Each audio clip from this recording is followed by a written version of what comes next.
दोस्तों नमस्कार। इस वक्त मेरी मौजूदगी शहीद स्मारक में है। आज के दिन ही रानी लक्ष्मीबाई वीर गति को प्राप्त हुई थी और कहावतों के अनुसार, किंवदंतियों के अनुसार जो बातें पता लगती हैं वो ये हैं कि जब रानी लक्ष्मीबाई ग्वालियर में अंग्रेज़ों से लड़ते हुए शहीद हुई थी तो उनका जो पार्थिव शरीर था वो संत गंगादास के कुटिया पर लाया गया। संत गंगादास हापुड़ ज़िले के, पश्चिमी उत्तर प्रदेश के हापुड़ ज़िले के रसूलपुर गांव के रहने वाले थे और वो एक महान दार्शनिक थे, महान कवि थे। हिंदी भाषा के प्रचार प्रसार के लिए उन्होंने बहुत बड़ा काम किया।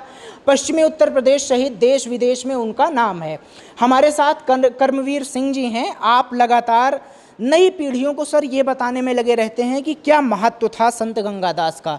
वो केवल संत नहीं थे सर, उनकी जो दिव्य दृष्टि थी, उनका जो सोचने का तरीका था वो बहुत संभ्रांत था, बहुत बड़ा था। तो आप बताइए किस तरीके से जो आज की पीढ़ी है वो उनको याद करे, उनकी क्या किस्से कहानियाँ थी, थोड़ा आप बताइए। संत गंगादास की जन्मभूमि से हूँ। मेरा नाम कर्मवीर सिंह है। मैं उस गांव पंचायत का 2010 से 15 ग्राम प्रधान रहा हूँ और सबसे पहली संत गंगादास जी पर जो पीएचडी शोध किया आगरा विश्वविद्यालय से 1970 में डॉक्टर जगन्नाथ शर्मा हंस ने, जो पतला गाजियाबाद के पास पतला कस्बा वहाँ के रहने वाले हैं और आज भी दिल्ली में रहते हैं। अब तक 18 व्यक्तियों ने संत गंगादास जी पर आगरा, रोहतक, मेरठ और लखनऊ विश्वविद्यालय से शोध किए हैं, जिनमें मुख्य हैं डॉक्टर जगन्नाथ शर्मा हंस, डॉक्टर पीतम दत्त, डॉक्टर ब्रजपाल सिंह संत, डॉक्टर नित्य किशोर शर्मा, डॉक्टर राजेशवती गुप्ता, डॉक्टर सुरेंद्र नाथ श्रीवास्तव, तो इस तरीके से डॉक्टर राजवीर सिंह राठ, तो बहुत सारे अनेक व्यक्तियों ने उन पर शोध किए हैं। और उन्होंने खड़ी बोली हिंदी में सर्वप्रथम काव्य की रचना की, जो आज राष्ट्रभाषा हिंदी कहलाती है। उनका कार्यकाल बसंत पंचमी 1823 से कृष्ण जन्माष्टमी 1913 है और वो अपने माता पिता के अकेली संतान थे। 11 वर्ष की अवस्था में उन्होंने संन्यास लिया और वो जो शहीदों का स्मारक एक गाँव में बुलंदशहर जिले में शहदपुर में वो पहुँचे थे। और शहदपुर में जैसे वो पहुँचे तो उन्होंने वहाँ पर शहदपुर में गुरु विष्णुदास फकीर का एक आश्रम था उदासी पंथ के, वहाँ दीक्षा ली और गंगा भगत से उनका नाम गंगादास कर दिया गया। 20 वर्ष वो काशी में रहे, श्री चंद्राचार्य संस्कृत उदासीन पाठशाला में। वहाँ उन्होंने वेद शास्त्र पिंगल का बहुत गहन अध्ययन किया। वहीं से वो 1857 की लड़ाई में पूरे देश का भ्रमण करके ग्वालियर में रहते थे। और जब सोनडेक नाले के पास उनका जो आश्रम था, अब भी है, वहाँ उनकी प्रतिमा है।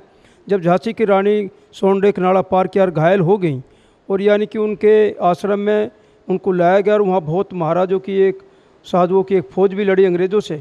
तो उनके अपने आश्रम में रानी की जो अंतिम इच्छा थी कि अंग्रेज़ों का हाथ ना लग पाए मेरे शरीर से, तो उन्होंने अपनी झोपड़ी में ही उनका अंतिम संस्कार कर दिया।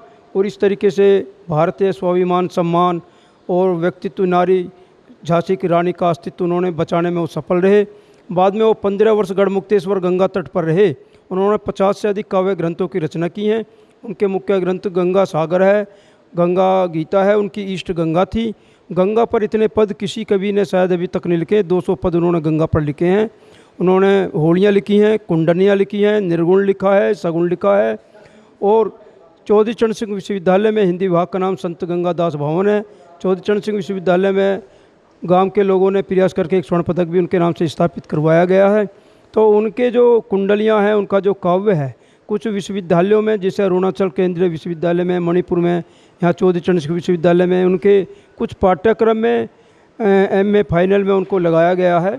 और हम सरकार से मांग करते हैं NCERT में, SCERT में, फिर उत्तर प्रदेश बोर्ड में संत गंगादास की जीवनियों को पढ़ाया जाए। उनके नाम से भारत सरकार एक डाक टिकट जारी किए और उत्तर प्रदेश हिंदी संस्थान के नाम से राज्य सरकार भी उनके नाम से एक पुरस्कार जारी करे, जिससे कि आने वाली पीढ़ियां संत गंगादास जी का जो स्वतंत्रता संग्राम में और राष्ट्रभाषा हिंदी के विकास में योगदान है उसमें रुचि ले और उसे समझ सके और अपने गौरव को याद कर अपने स्वाभिमान की पहचान को जारी रखे।